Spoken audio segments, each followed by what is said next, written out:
Good morning and welcome to Chicago Theological Seminary and to our inaugural live streaming event, Streaming Advent. I'm John Thomas and I'm talking to you from our chapel in our beautiful new building at the edge of the Woodlawn and Hyde Park neighborhoods. We're delighted to have you here as we gather to explore the rich and profound themes of Advent. This event continues the long tradition here of Advent and lectionary workshops, but this time, in addition to having some folks here in our chapel, we're excited to be able to extend this program to a much wider audience of alums and friends across the country. So welcome to those of you who are here, and welcome to those of you who are joining us online today. Today's program includes a rich set of offerings that will allow us to consider how we engage our congregations and our communities in the themes of Advent. We have the privilege of three very gifted presenters today.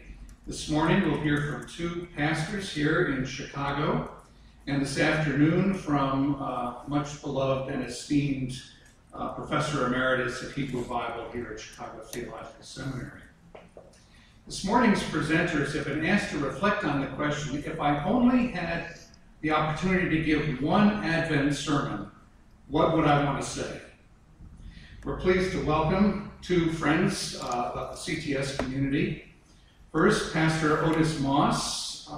The third is the pastor of Trinity United Church of Christ here in Chicago. He's been at Trinity since 2008 as the senior pastor, and prior to that served as pastor of Tabernacle Baptist Church in Augusta, Georgia. Pastor Moss is a native of Cleveland, Ohio, and was educated at Morehouse College, at Yale Divinity School, and just completed and received his Doctor of Ministry degree here at Chicago Theological Seminary in May.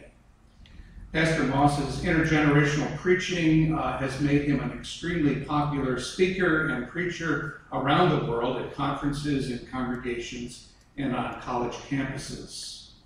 He's a prolific author, and Pastor Moss is also a leader in many organizations. He serves on the board, for example, of the Christian Century magazine, and has served as chaplain to the Children's Defense Fund Samuel DeWitt Proctor Children's Conference. You might want to check out YouTube, a wonderful riff on the empty chair recently. Pastor Moss has been involved in combating the voter suppression movement, and he had a conversation in his pulpit with the empty chair occupied by invisible racism, a marvelous gift and a bit of a take on the Clint Eastwood moments at the Republican convention.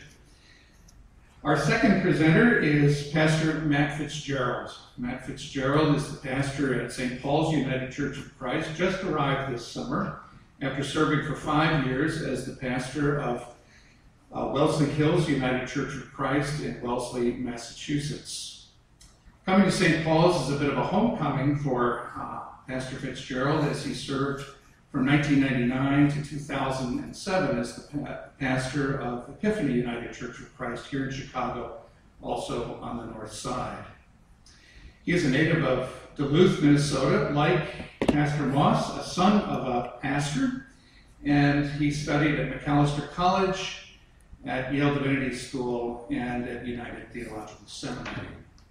He too is a prolific author, and he is a gifted preacher known for his preaching around the world. So we look forward to these two very gifted people. Also a special event coming up for Pastor Fitzgerald. He'll be installed as senior pastor at St. Paul's on October 28th at 3 p.m. So we welcome these two persons. Our program today will include two reflections, one from each of them, and then an opportunity for them to dialogue together. Following that, I'll moderate a question and answer period. All of you have pads of paper. You can write your questions. They'll be collected and brought to me. Those of you who are watching online will be able to tweet your account of your questions to us, and we'll share those questions with our presenters. The program will go to about 11:45. At 12 o'clock, after a break to set up for worship, we'll gather for worship here with the CTS community. Pastor Moss will be our guest preacher today. Those of you online, stay and join and watch the worship service with us. And then we'll gather again at 1:30 for Dr. Leckock's presentation. So, Pastor Fitzgerald has won the toss. He is elected to speak first. Pastor Fitzgerald, welcome. Thanks for being here. Wonderful. Thank you, John. And thanks to Chicago Theological Seminary and our friends who are here in the room and all of our friends out there. It's a real honor for me to be here. My father is a graduate of CPS, so it feels good I would say be in the same place where he was, but that's not quite the case with this beautiful new building that you all have. But good to be here at the same institution, and of course a great honor to be here with Dr. Moss with Otis. It's always great to see you. If we can't talk about Advent for a full hour and a half, Otis and I can talk about mid-90s hip-hop. Absolutely. A long time together, so that would be fun too. We're both hoping that this is very much a dialogue, not only between the two of us, but between us and all of you. So we'll speak quickly, but we really hope that this is a dynamic morning for us all, and we can get a good conversation going. Particularly, not to slight anybody in the room, but particularly with our friends up there in cyberspace. I wanted to talk just briefly to get things rolling about how difficult it is to preach in Advent. None of us are gathered together to think about preaching on Good Shepherd Sunday, preaching on the Baptism of Christ Sunday. I might personally benefit from a workshop on preaching on Ascension Sunday, but Advent, I think, is a particularly hard time of year to preach. There are a number of reasons for that, but the primary thing that I wanted just to kind of name and lay out is what I've discovered over the years as the really remarkable juxtaposition and conflict between the pressure that my people and our people are feeling as they get ready for Christmas and the themes that emerge from Scripture during the time of Advent. So, church and the lectionary are calling on us, Scripture is calling on us to be in a space of repose and calm preparation, making room in our hearts for the arrival of Christ, reflecting on the fact that God is coming to us in a peaceful way and looking for fulfillment in that arrival. We all pastors know those things. But meanwhile, both our own selves, because we're living in the world also, of course, but also our parishioners who aren't spending hours in their studies reflecting on these Advent themes, are instead being hammered, of course, with the fact that they're going to find fulfillment through buying and getting, through the things that they hope to receive and the things that they need to buy. They're stressed out, I've found over the years, and I share in that stress about family dynamics, people coming together, the obligations around either being a guest or being a host. And it's not really a time in people's lives to sit and to stop. And so what happens, I think, is unlike any other time of the year, and you add to that the fact that there's then still in these kind of lingering days of Christendom, the cultural expectation in some circles that you'll come to church. And so you add all that together and you have folks, in my experiences, coming into worship in a particularly harried frame. And what they're receiving doesn't really correspond, I think, to what they're experiencing in their lives. And so I think it's hard then to both simultaneously proclaim the word that's given to us and speak to the particular needs in people's lives in this season. And so the texts, again, in my experience, don't always lend themselves to the needs that I'm seeing in people's lives. Which isn't to say that we shouldn't preach these texts or that we shouldn't dive into them, but it takes a little more unpacking, I think, than other times of the year. I'll return back to this, but if I were to have only one sermon to preach during Advent, first I would say thank you to whoever's given me that assignment.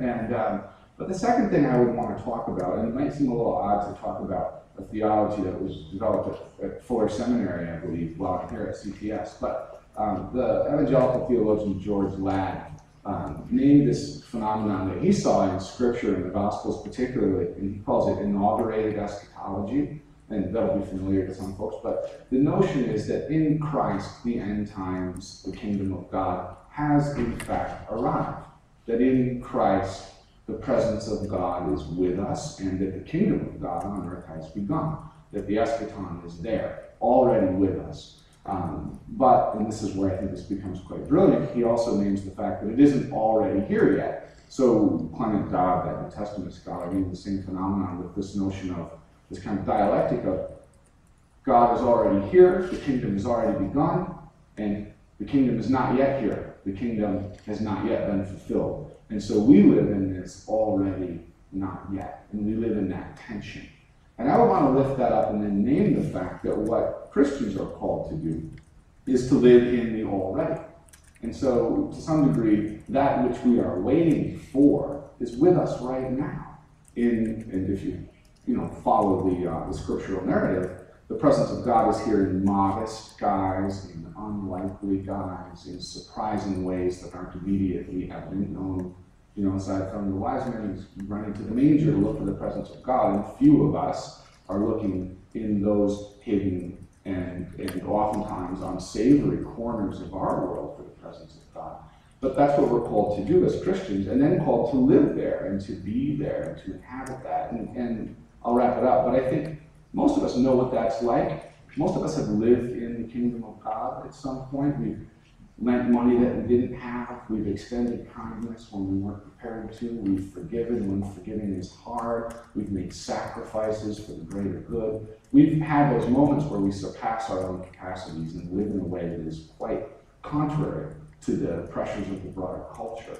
But then we step back, and we become human again, and we're fallible and broken, and we live in the not yet. And so I think I would want, if I had one Advent sermon to preach, to remind people that that which we're waiting for is here, and that we can live in it right now. And that's difficult, and that we need each other to pull it off. Amen. Well, I also want to thank the CTS community for allowing myself and Matt to be here to kind of discuss about these Advent ideas, and what would be the final sermon that one more to do.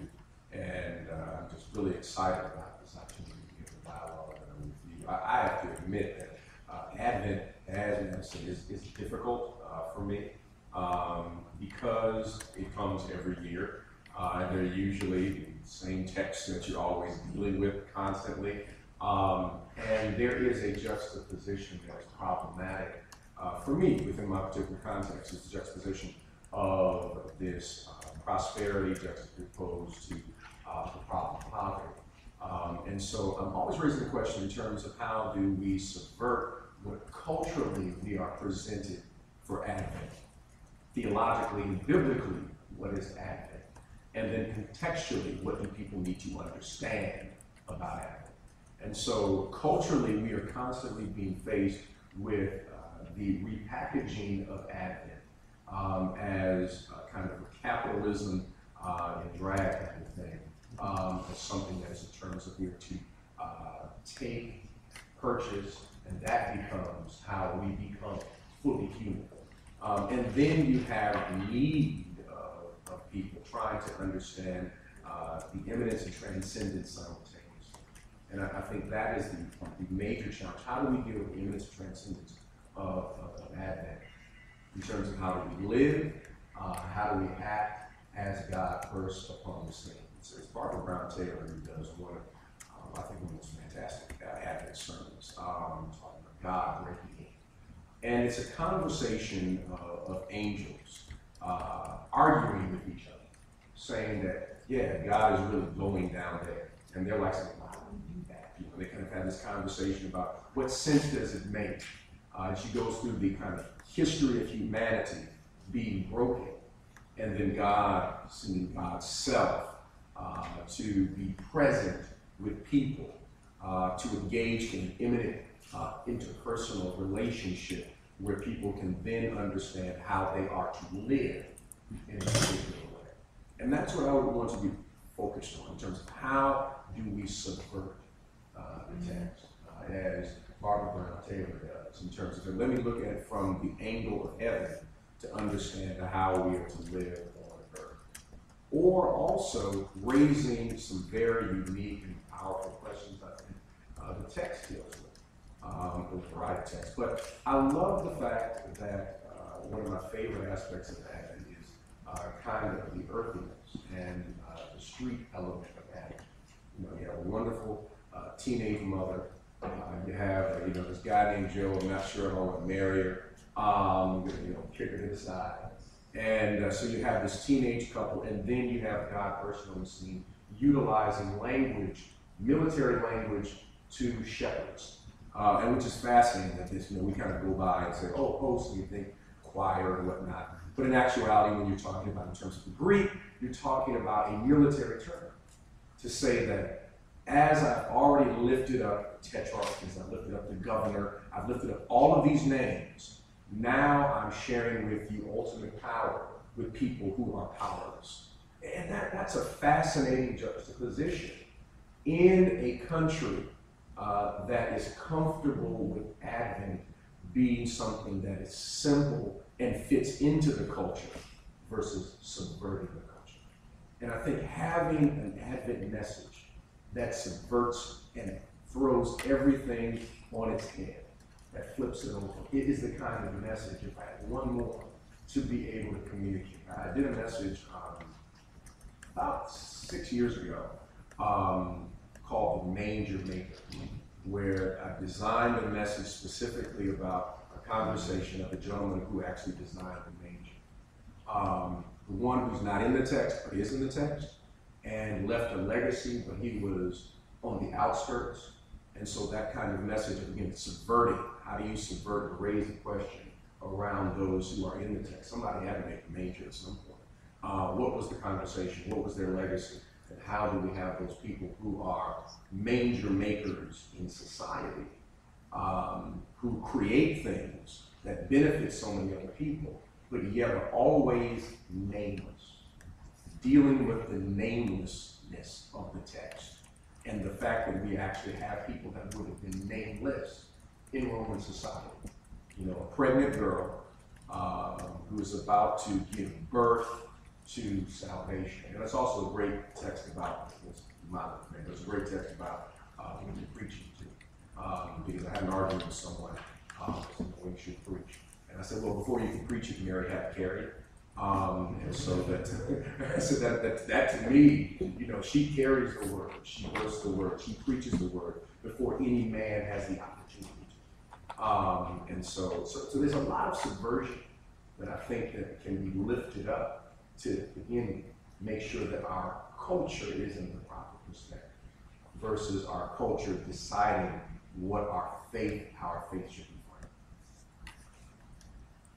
That's great. It's funny, Otis, then, well, maybe it's funny for two men to talk about how important it is for women to preach, but the last thing you said made me think of, this gets us well beyond that, but in the Easter story, Mary goes, tell my disciples. That's again, that passage picked right back up. The Barbara Brown Taylor sermon that you referenced, I love the image in that where after the anxiety of the angels, what's going to happen, and then when God comes down, their conversation ends. They don't really resolve it, but it ends in applause. I love that. I love that image. That's wonderful.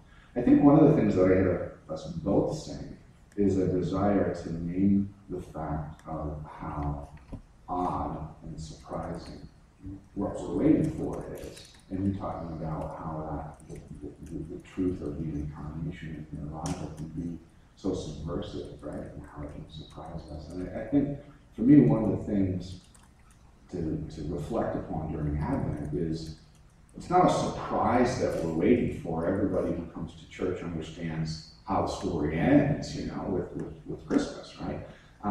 But to keep people mindful of the fact that something that is that routine, that happens every year, is at the same time incomprehensible to some degree, and wild, and at distinct odds with how we spend much of our energy and much of our lives. I always come back to this story my mother told me right before the Iraq War began. She was up in northern Minnesota, and the local peace coalition made signs that said, "Say no to war." So, all the good left-leaning people in Duluth, Minnesota plant these signs in their yard, and another local activist group was upset by this, and so, this sounds crazy, but this happened. So they made signs that said, "Say go to war," right? So then you have people who are putting these signs in their yards that say go to war. So she lived out in the country. So one of her neighbors has this "Say Go to War" sign planted in their yard, and they put the sign up in like October, November. Advent comes, and they put out their Christmas decorations. And you go by their house, and they have their "Say Go to War" sign, which is looking somewhat weathered, sitting right next to their crèche. and back to the already not yet. I mean, you know, we're asked to reduce the already to decoration, and you know, and live as if God's never going to come. For me, I drove by that, and I kind of stopped the car and put my hat on and driving on the wheel and bemoaned our world for a minute. I didn't pull a sign up. But it's a great image of what we kind of deal with. Know and go seems to be what our culture is always kind of speaking to, the fact that we're in this constant tension between know and go, and that's what Advent is constantly retelling. And the beautiful thing about the retelling is the tension of retelling something you've heard a million times. Yeah. That's the challenge. But if you don't retell it, then people are upset. It's just like Thanksgiving dinner, where people sit in the same space every year. And I mean, if you change the chairs, there is like a major fight that will break out. And if you change the menu, I mean, also, you know, we're gonna have lobster this year. I want greens, I want the turkey, I want the same thing I've had for the last 40 years.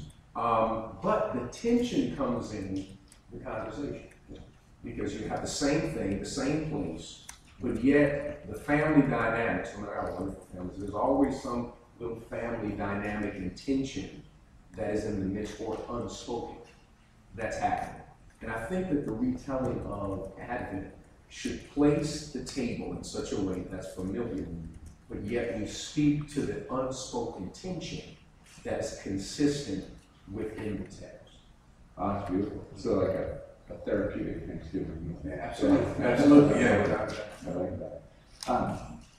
I shared with you earlier this bit from Bonhoeffer where he talks about how difficult it is to wait, and how back in his time, and I think it's even more true for contemporary America, we've forgotten how to wait. And I think, you know, particularly maybe in urban contexts, the kinds of things that in biblical times, the cycles of planting and watering and growing, that waiting was built into our lives. And we live in such an age of instant gratification right now that we've lost that skill. We're not accustomed to it. And when we're called upon to wait, I know, at least for me, I get quite impatient and anxious. But Bonhoeffer says, not everyone can wait. And he says, those who are satisfied can't wait, and those who are not humble can't wait. And he says, you know, if you're not humble, you can't wait for that which is greater than you. Why would you? And he says, you know, if you think you're satisfied, or if you are satisfied, what do you have to wait for? So he says, those who are humble, those who are lonely, those who are restless and dissatisfied and poor know how to wait.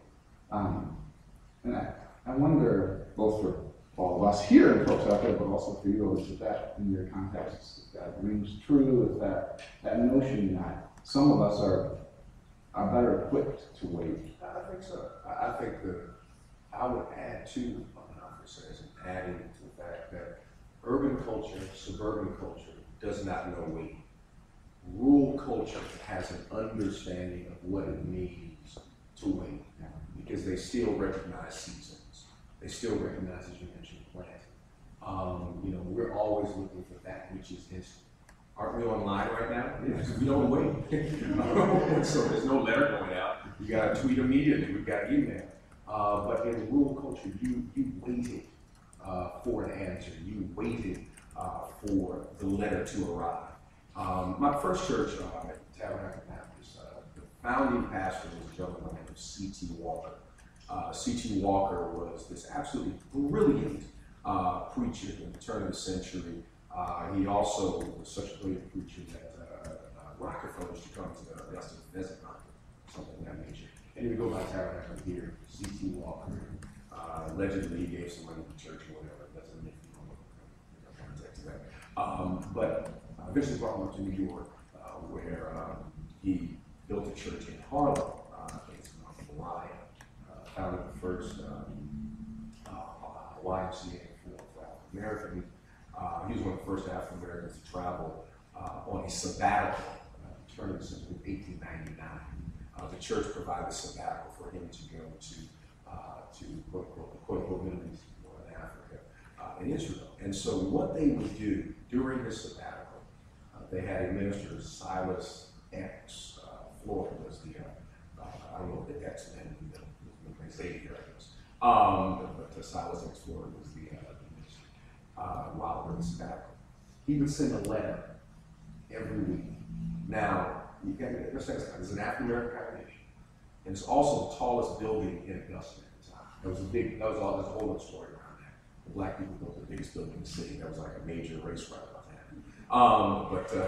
So they would wait for this letter to arrive from outside of the United States, because most people had never left their city, let alone outside the US. But here was the thing, it was black and white people who would show up, because most people, especially in the rural areas, didn't know what it was like outside of the US. So he would stand, pull out the letter, and would read what life was like in Israel, read what life was like in Egypt.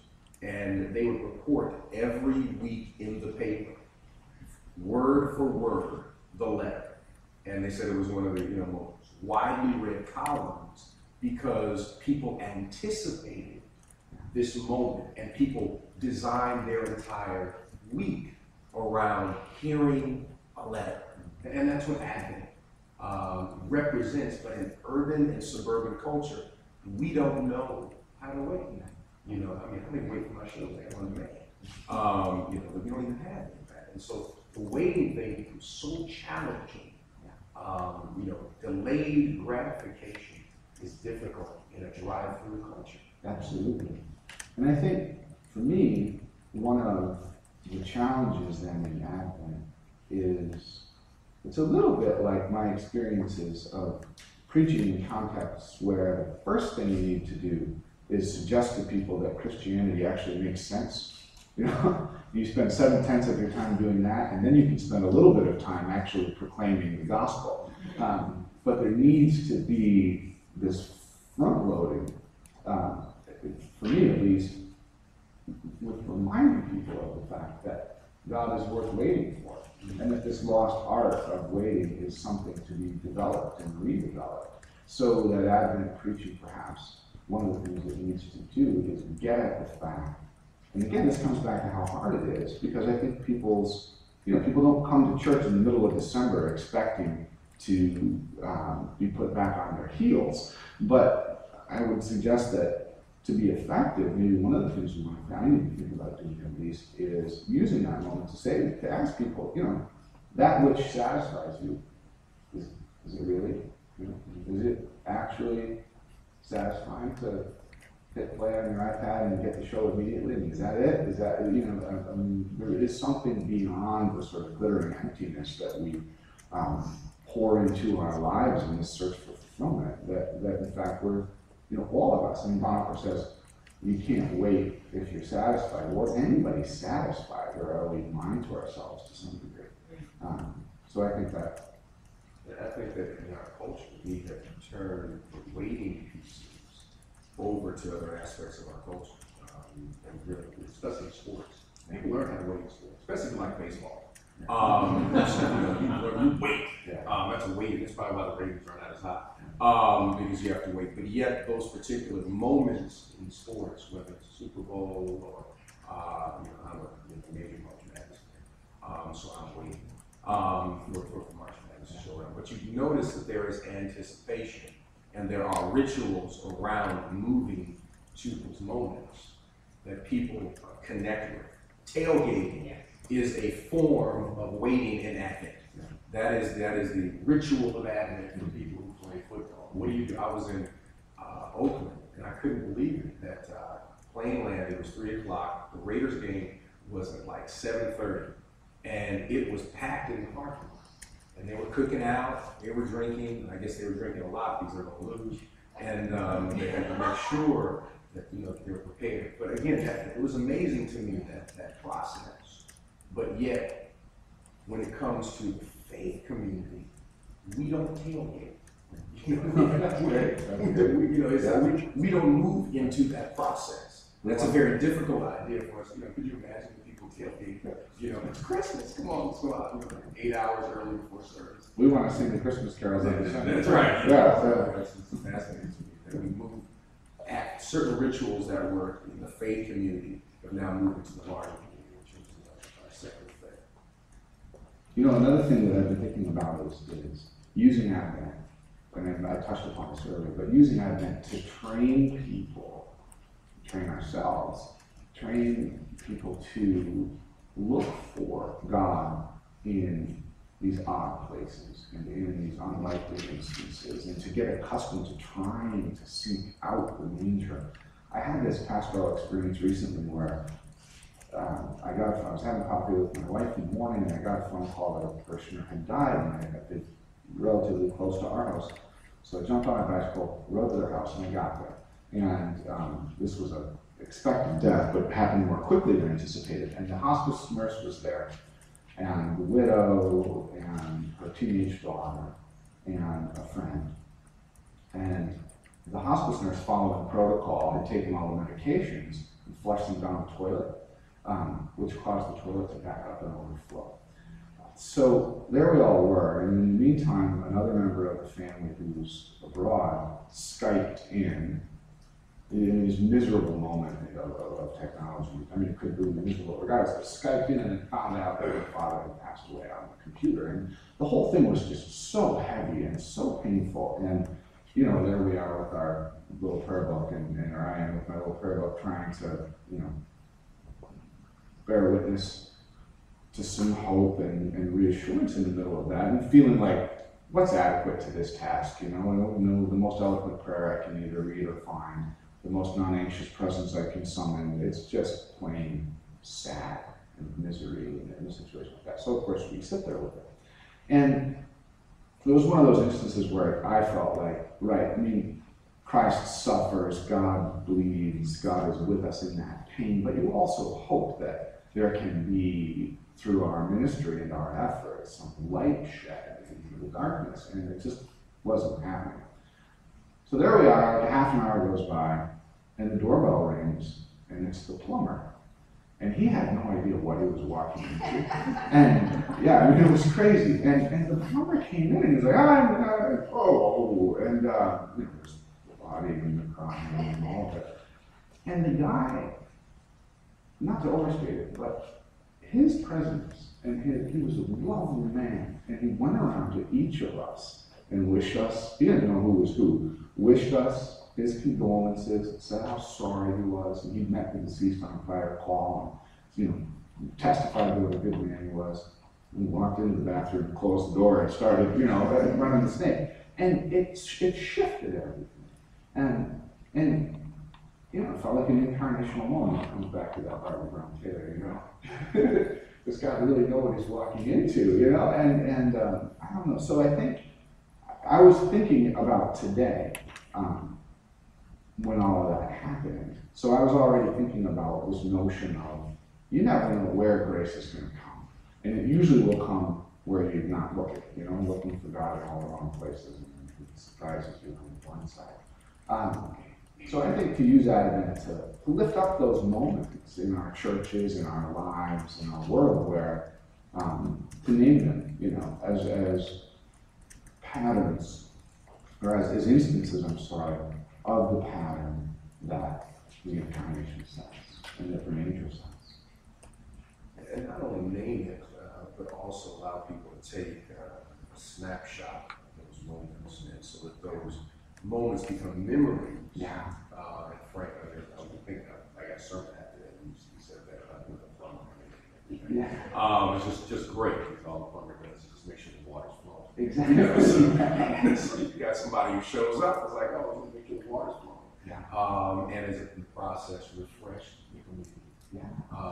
And that's what, you know, that's many times I forgot the presence, the grace of God. It's a refreshing. Same stuff, same water. Yeah. Absolutely. Well, I'd like us to move from this very rich conversation into our dialogue with each other. And in order to begin that, let me pose a question to the two of you, and then we can begin gathering questions from you and also any of the tweets that are coming in. First of all, I can see the book of sermons with the title, Grace is the Plumber. So I think you're ready to go. His name was Frank. Wonderful, wonderful image. There's a prayer that has always been meaningful to me during Advent. It comes from a UCC Congregationalist pastor of another generation. And it begins with, the darkness in us deepens, awaiting thy light. The darkness in us deepens, awaiting thy light.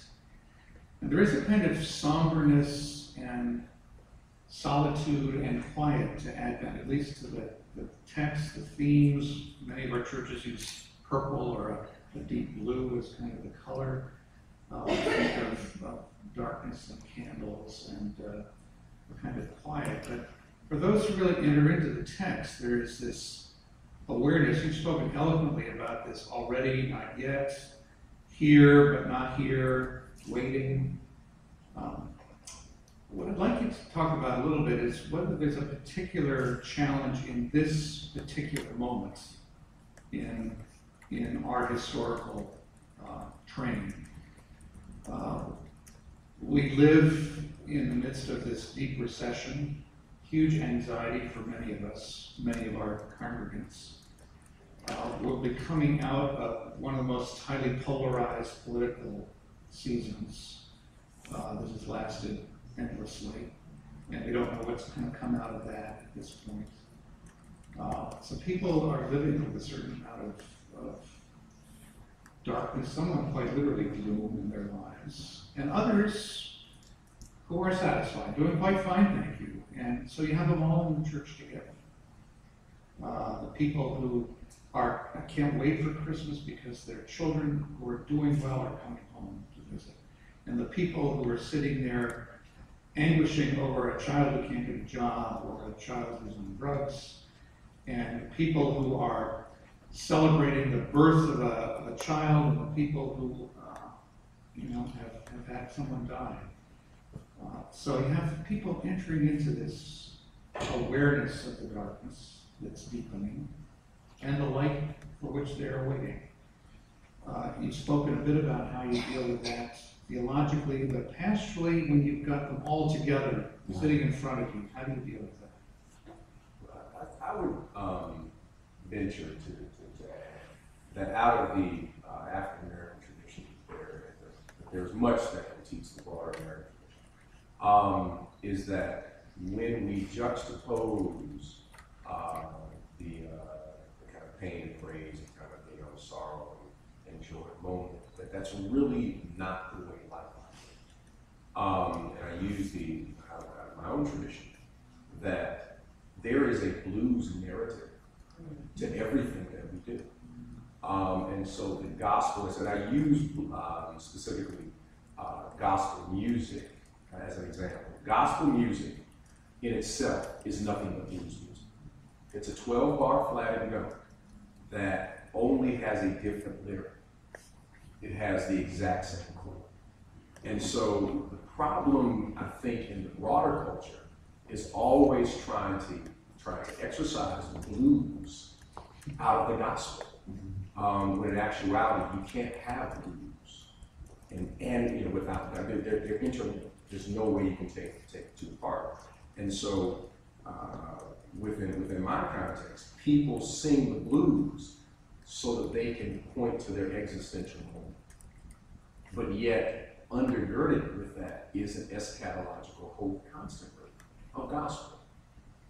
And there is this real challenge for people to be able to sing the blues and realize that necessarily does not mean defeat, but it means facing the darkness. And the gospel is the light after you've learned how to face the darkness. There's a wonderful blues song. They call it Stormy Monday, but Tuesday is just as bad, Wednesday is worse, but Thursday is also sad. Friday, the eagle flies, Saturday, I go out to play, but then Sunday, I go to church and I'm on my knees to pray. That you can't exercise my Monday through Saturday from what happens on Sunday. And that's what I think theologically is the problem in Western culture, is we want a gospel without the blues, or we think the blues has no gospel. But learning from the fact that they are interrelated, interlinked, and if you want to see the light, you've got to learn how to face the darkness. Those two That's true. So how does that translate into a congregation like St. Paul's? Well, that's a great question, John. And I think that one of the things that I would want us to sit with, and I hear you saying it very clearly, is the notion that, I'm always struck by the similarities between Advent themes and Lenten themes in terms of the arrival of God, the manifestation of God in utter vulnerability. So, when you talk about breaking open that dichotomy between light and dark, joy and pain, and talking about the fact that in our lives, those two are actually wrapped up together, right? So you're talking about this art form that does that and reflects that. I mean, that's wonderful. And that we need to learn from that. I think that, John, when you mentioned the darkness within the grows as your light comes, I think one of the things that I would want to encourage people would be that it's okay to, in fact necessary, to reckon with our despair and our brokenness and to acknowledge it. Both, you asked at the beginning about just the broader historical moment that we're in economically, politically. I joked with Reverend Dale earlier, whether or not the first Sunday of Advent will be a despairing one will depend upon the outcome of the election and the congregation that you're serving. But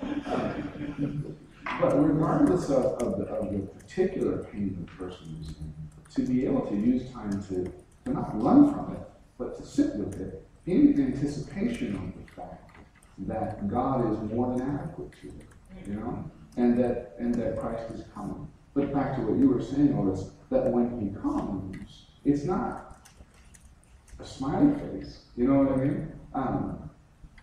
Well, slight sidebar. Years ago, I showed the church where we would have the children in the Sunday school make an Easter card, and we would send it out to the homebound folks in our congregation.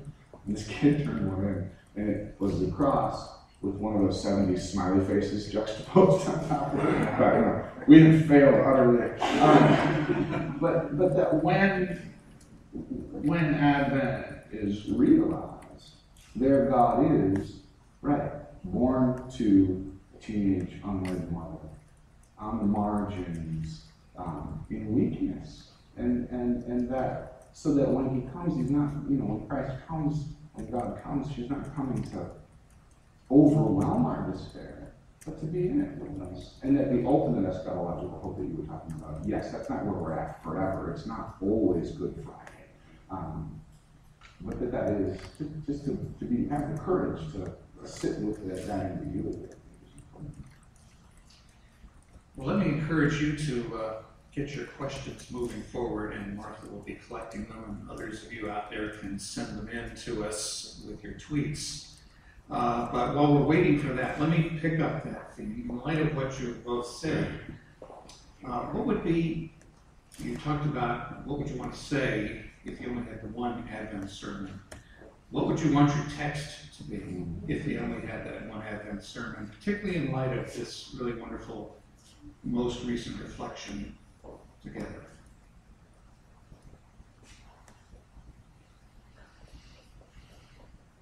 I think I choose the 35th chapter of Isaiah. And the gospel text around the fact that I think the first Sunday of Advent this year is one of these scary texts from the Gospel of Luke. The world is about to end. Get ready, let your knees knock. And I think I would want to sit with the tension between these promises of beautiful fulfillment and that notion that when God comes, it's scary. And, but not, I think one of the things that Advent disproves is that understanding, or that Christmas disproves is that understanding that the frightening aspect of God's arrival is horror, when rather what is frightening, I think, for me at least, is the being called upon to see God with vulnerability and weakness and brokenness. I'm forgetting his name, the Archbishop of Canterbury. Ron Williams, he's got this wonderful sermon where he talks about, an Advent sermon, where he talks about the fact that when people used to take the Queen Mary across the ocean, they'd be told, don't go down into the engine room, stay up above where the beautiful people are and the music and the cocktails are, but you don't want to actually go down and see what is making this ship move. It's grimy, ugly. And he says, in Advent, at Christmas, we look into the engine room of the universe, and it's a baby, and its weakness and vulnerability. And so I think that I would want to sit, John, with that, the lion will lie down with the lamb, the springs are going to burst forth with water, it's going to be beautiful, and it's going to be scary, and it's not what you expect, and the news ought to not. And then how does all that come together? It comes together in this incarnational moment, this crystallization of God, not who we thought God would be. And that's scary. That's where I go. Yeah, I think text to put around, but I also thought about in a strange way, but to get at Advent, Genesis, Revelation, in the beginning and the ending of grace, that creation between grace. Essentially, this is the last Advent, so I'm assuming that after the sermon I'm dying. So in the beginning, and then ending with the grace. How does one deal with creation and then move to grace and all that's in between birth and grace, in between those pieces? Not necessarily just deal with theological. That we deal with the birth moment and then we move to those pieces. Anyone know that aspect for you? Well, here's a question from someone who obviously is thinking a lot about citizenship and our upcoming election, and wondering how Advent interacts with that, or might. Is there something you know now that you will say during Advent about American Christian citizenship, which you will say regardless of who wins the election?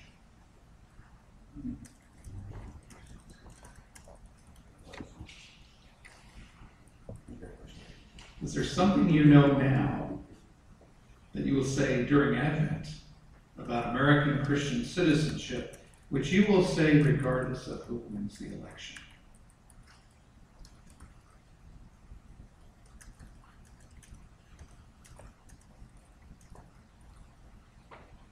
Well, I hope that in general my preaching isn't overly determined by what's happening in the political sphere. It needs to be responsive to it, of course. But I hope that I'll have the courage to speak to the issues that I think are with America, not to be so pessimistic, but are going to be with us no matter who wins this election. I mean, certainly there will be differences that are felt in our lives and in people's lives, depending on the outcome of this. Nevertheless, I think the proclamation used to stay consistent. The emperor who was on the throne at the first Advent, didn't listen, didn't see it, and I don't think really the emperors on our thrones today really listen and really see it. So I think about American Christian citizenship, I'm not sure what that phrase means. The fact that it's a phrase is a little troubling, and that, again, one of the things I think that the Incarnation to me speaks to is the fact that Christ has elevated all of us universally, and that that God coming to us in the form of an infant, incarnated in this marginalized child, that says something about how we value one another and what kind of labels we put on one another and who gets privilege. So, but again, I think that these are the issues behind that, and our tendency to want to rank people. Those continue. That's more to do with our sort of human sinfulness than it is to do with whoever our president is. And Christ wins the election, by the way. Yeah.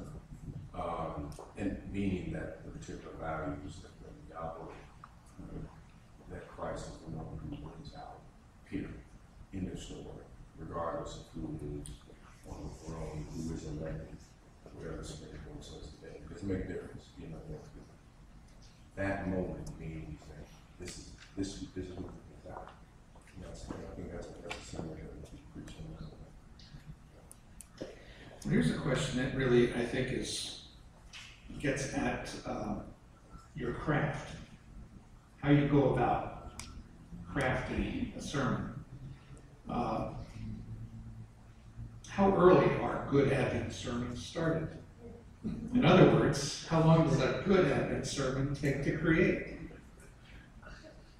So maybe I can press that a little bit more, not simply a time frame, but what goes into your, as you start now thinking, this probably prompted thinking about Advent in a particular way, but as you start thinking about the sermons in Advent, how does that begin to come together to the moment of proclamation on the second Sunday in Advent this year?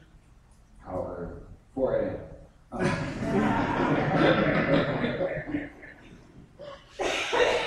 What do you think, though? Well, Advent sermons have a baking time. Yeah. There is a waiting time, meaning that there is a precise moment. You know, I'm a fan of sports, so when someone says, you know, when is the right time to take the shot? When you're supposed to take the shot at that moment. So there may be an opportunity. When I say there may be an opportunity, you can do all of the preparation, and that's my perspective. You do all of the preparation, but sometimes you can't preach the sermon. You've done everything necessary because the moment is not there for it to be presented. And so there is an element of mystery of when that right moment. You can, just go straight. I'm supposed to preach this X, Y, and Z. You can, but I think that there are sometimes that there are moments that it may take another year, but you've written a message, but it's just not the moment. You can't put a particular baking time on it. So it's done, it's ready. And that's, I think, the beauty and the mystery in the art in reference to preaching, is that you don't necessarily have the right, there's not always a right time. There's not always a right time. It isn't also, though, back to something that you said at the beginning of our conversation, Otis, that there is the repetitive nature of it, so that Advent and Lent and Easter do the same thing, but you've got this opportunity. Yeah. So that on December 6th or whatever, you think, oh, I wish I had hit upon that. Well, that can germinate. Yeah.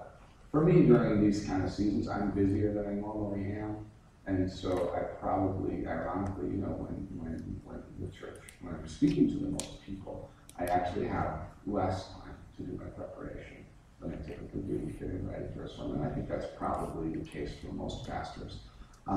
So I have to be a little more intentional and a little more disciplined about it. I have this memory of my father would make these German Christmas cookies that my grandmother had brought this recipe with her. I'm sure some of you know these. And the mill to grind the nuts to make these cookies we lived right next to the church when I grew up, and was in the church kitchen. And I have this memory of walking over there to see him, and he's grinding these nuts with his left hand and writing an Advent sermon with his right hand. I think that's how it is. Take the moments. One of our questions really picks up on that, I think. It asks, is there anything theologically redeemable in the repetitions of texts? Mm-hmm. I think a lot of us who are preaching sometimes feel an obligation to be new and creative and say something that hasn't been said before. And yet the Advent texts keep pounding at us with these same themes. How do you struggle with this tension between wanting to have the fresh, creative word and being called back to these ancient texts that repeat year after year after year? I think it's like music. I remember someone, I have joking, a couple of services. Why don't you preach a different sermon in every service? I was like, why don't you sing a different song? The point was just like, you sing the same song, and people want to hear that song. There's nothing wrong with that. You got to call hymn books. They have the same style, they don't change. They're the same song in there. Last week I checked the same song today. But there's something powerful about the familiar and repeating that which is familiar. I have little kids. I repeat what is familiar all the time to them. They don't listen. But somehow it gets in there. Eventually, it'll settle in there. But you have to repeat that which is familiar to people over and over and over. And in the process, you hear something different. Or when you present the exact same things. If, for example, I forgot who wrote the book. Was talking about how many different traditions pick up 23rd Psalm, and just absolutely embrace it. You cannot change it, but yet it still gives the same great comfort. So it's the same 23rd Psalm, but yet every time that it is spoken or presented, it's heard different. There's a wonderful story that I love about a British actor who did the 23rd Psalm. This wonderful, wonderful accent. And people say, bravo, and he finishes. And then there's this old country preacher who comes up with this kind of broken English, maybe a little Cockney accent, I guess. And the people are weeping afterwards. I've been practicing all my life, and the people were clapping, bravo, but for you, they wept. And he said, well, you know the 23rd Psalm. I know the shadow. There is a major difference in terms of the communication. Though it is the same thing, something is transferred that's different. And so that's what happens when you do repeating the nature of something is communicated. I think so completely. And I also think that there's a really wonderful preaching book, and I can't remember the author's name, but the book is titled The 4 Pages of the Sermon. Paul's titles. Thank you. Good. I'm glad I'm the only one relying on this guy.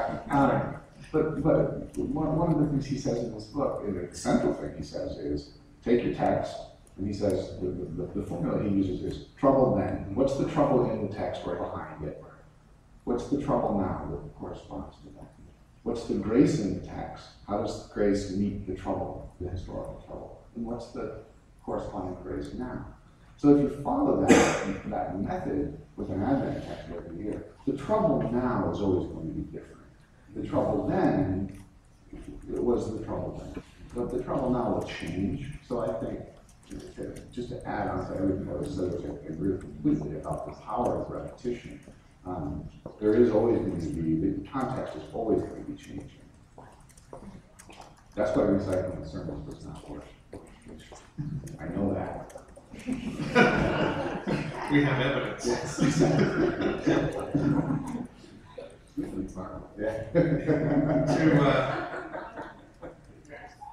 To visit a little town of Bethlehem today is to bring you through a 25-foot barrier wall through security gates.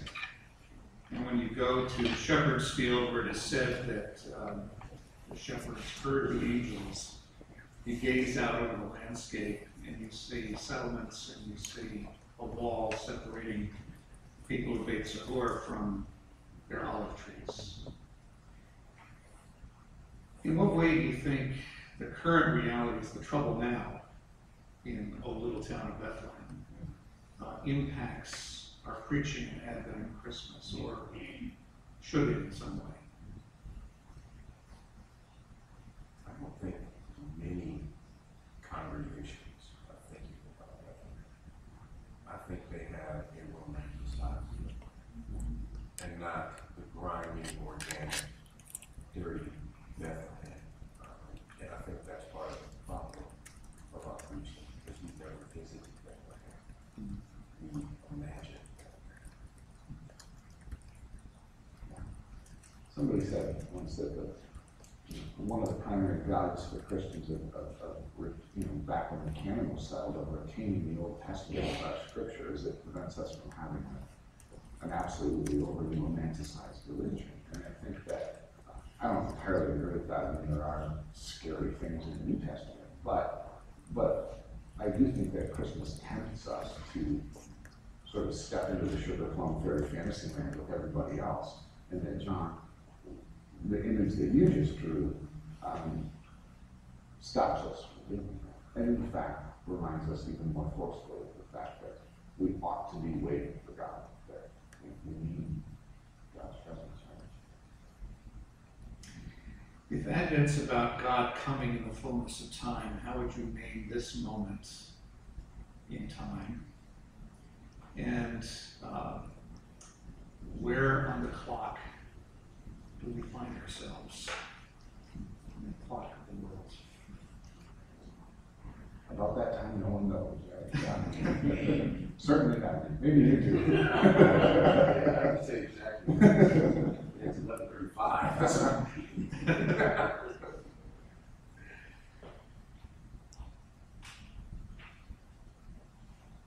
I think that, right, it's hard to know where we're at in terms of the grand scope of things. I did read once that, centuries ago when human beings had virtually no capacity to end the world, people were terrified that the world was about to end. Today, we have several methods of ending the world, and we're convinced it's not going to happen, or we live as if it doesn't, or, we have to be consistently sounding the alarm. So I do think there's some urgency in our moment ecologically. The threat of nuclear annihilation, you don't hear about it very much anymore, but those weapons are still sitting there. And so I think that is different in our time than any other point in human history. The notion of living with that kind of crisis is different. I think that, and I would try to explain this, I'm not, I don't have a degree in physics, but there is an idea within science, especially with this kind of quantum physics piece, that says that we are always at the end and the beginning simultaneously. And that we thought that time was standard, that it was always static, but in reality it's always moving. Don't really understand more, but it was very fascinating to kind of read and hear this idea that you're at the end and the beginning, you're at your birth and your death all the time. And philosophically, how does one live and react, deal, if you are always at your birth and you are always at your death? So you're always celebrating and mourning constantly.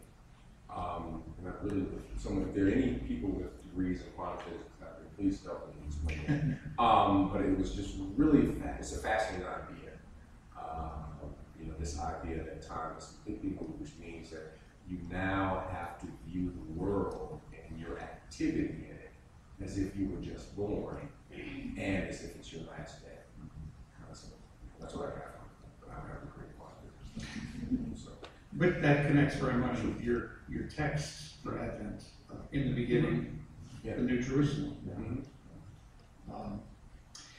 We're going to need to wrap up fairly soon here, but let me just ask one question and then a final, maybe quick response to a last question. This person says, glittering emptiness and consumerism abound, and glittering emptiness and consumerism around Christmas isn't going away. Rather than rail against it, how does our role as preachers call us to lift up ways to live in faithful tension with it? But there's one preacher who does it really well. And he's not a preacher, but he plays a preacher on TV.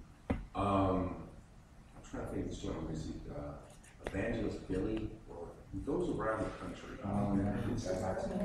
Is it Billy? Yeah. Evangelist Billy, is that it? Yeah. Okay. Yes. Yes, I love it. I mean, I just think it's a fascinating way to preach and to lift up the idea of consumers almost lampooning on one level of what they do.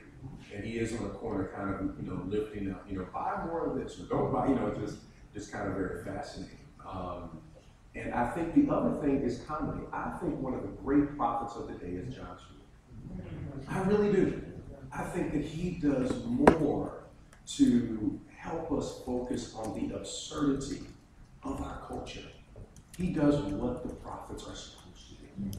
And he doesn't go to seminary, but he does more to me what we're called to do in preaching. And that, lifting up that absurdity. And that's where I got the empty chair idea from. I was like, John Stewart preach. And so basically, came up with this idea of let's have a dialogue chair, but I really think that that is a wonderful way to get people to think, is to use the idea of comedy, parody, and I think that those two individuals do the best job, from my perspective, in raising this idea of the rampant consumerism that we're doing. I think too, to remind you, right, I mean, I like that question because I ought not to think that the pulpit that I preach from is going to defeat Macy's or even have that as my goal. You know, that would be ridiculous.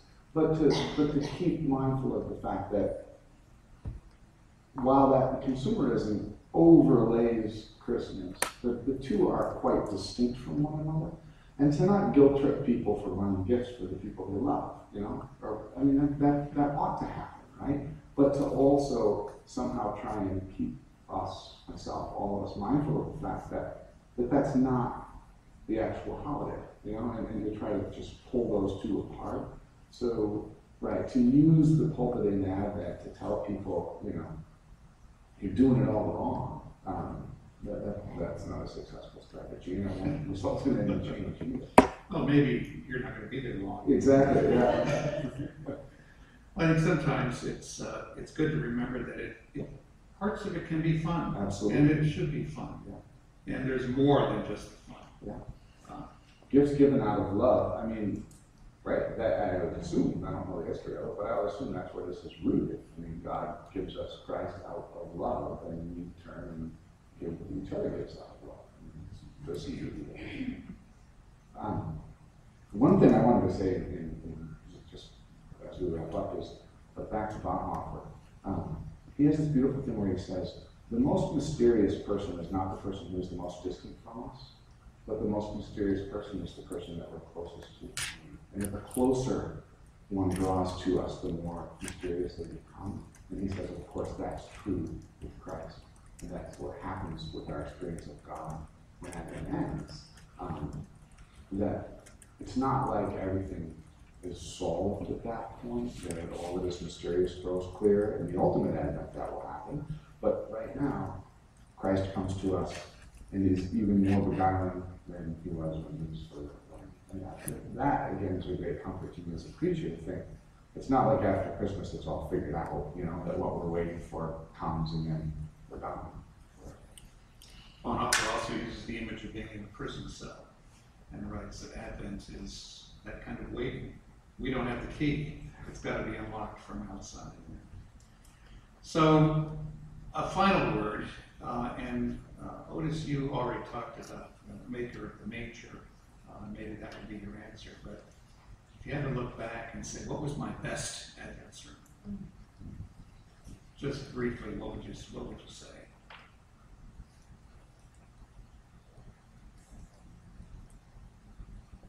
Or the best is yet to be?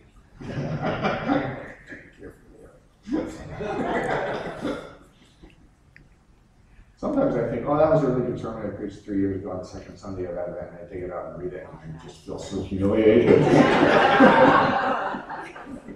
The very in the moment.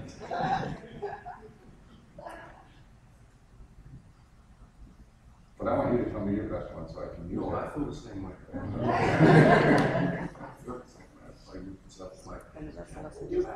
Did I really think it was good? Yeah. Well, you both talked about the moments, and Advent draws us into the future. So maybe it's just quite fine to leave them in the files and be drawn to the wonderful surprise that God is working through your preaching and with our preaching and among our people who are there participating in that. This has been a wonderful time together this morning, and we want to thank both Matt Fitzgerald and Otis Moss